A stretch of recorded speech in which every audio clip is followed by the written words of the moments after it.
God is not a supporting actor in my life movie. The Bible's not about you. I have been cast as a player in His unfolding story of redemption. And we've got that reversed today. Here's what you'll keep infusing yourself into the stories of the Bible like you're the hero. And so a way of reading the Bible that always makes man the hero and not the acts of God the hero. I think if you mess that up, then you're reading the Bible entirely wrong. Because the Bible wants to consistently get your eyes off of you and onto a God who is able. So it's not you that are able, it's God that's able. And so I think David and Goliath, you're right, it's just a perfect story for it. That anytime you hear the David and Goliath story, you're hearing about how you're David. In order for David to become David, he needed Saul. Stop despising Saul. You need Saul. You need people to hate on you. You need the people to tear you up. Thank God for Saul, because if you got a Saul, that makes you David. I want to be straight. I love you enough to be straight. You're not David.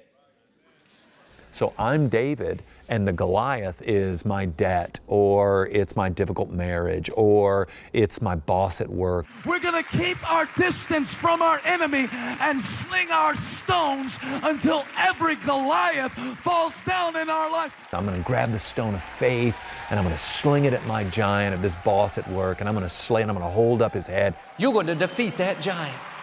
Yes, that obstacle is big, but you have greatness in you.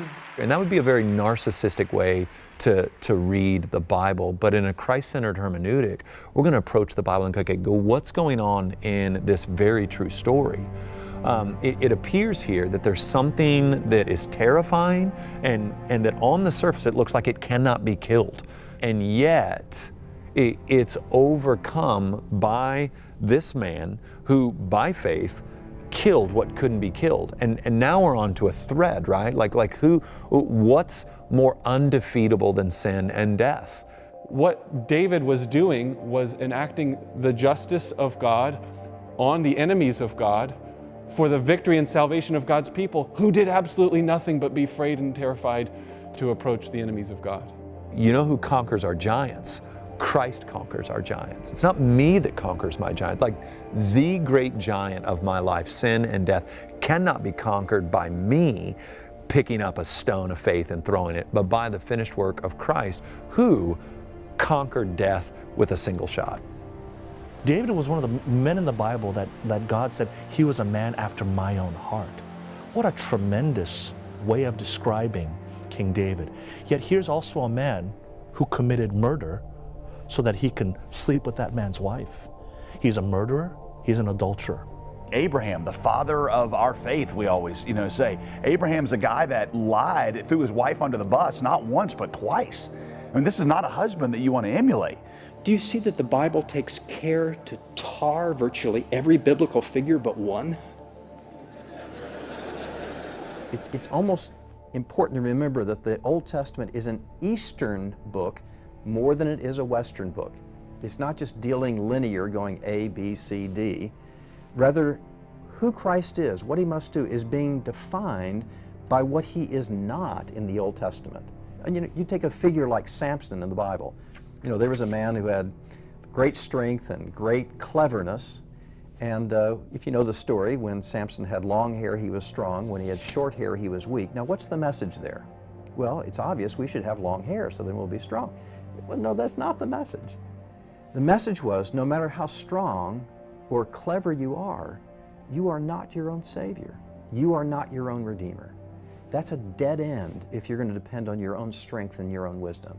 Think about the way an Eastern thinker sometimes represents truth is not saying this thought leads to that thought leads to that thought, but rather speaking around a truth so that you get the truth. The people of God are given the law, but they break the law. Sacrifices are provided, but the priests who begin to offer them become themselves malevolent and not helping. Then the judges say, well, just do what's right in your own eyes. That doesn't work. All right, pick a king. You're tallest, strongest, handsomest guy. Well, that king becomes selfish. Well, we'll get the prophets to the kings, and the kings will learn what to do from the prophets. Sounds great, except the people kill the prophets. And you begin to understand that through the course of millennia, God is saying, we need a better lawkeeper. We need a better judge, better sacrifice, better prophet, better priest, better king. Not this, not this, not this, not this, not this, but this.